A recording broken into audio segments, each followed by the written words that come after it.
Prominent members of our local Republican groups are chiming into the talks on Syria. Yeah, they say they're not sold on any plan to get involved overseas, and it may be too late for them to be convinced.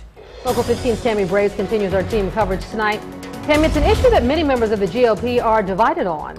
That's right, Kim. It's an interesting position for the Republican Party. We've seen many Republican congressmen throw their support behind the president's proposal.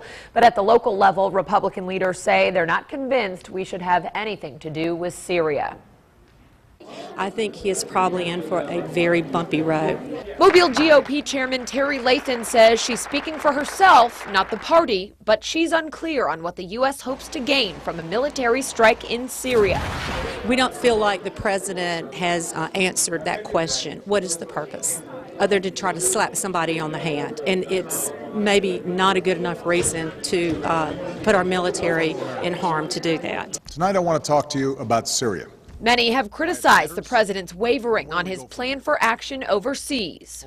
He was for going into Syria in an attack. He was against going into Syria. He was for it if Congress approves it. He's going to go in if Congress doesn't approve. The latest development, a Russian proposal to have Syria turn over its chemical weapons to the international community.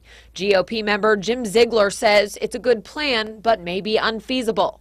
I have some doubts as to whether Syria would actually turn over all of its questionable weapons. If they did, that would be a good thing to prevent a war at this time. We have not bought in yet to this is the correct situation to how to handle this situation.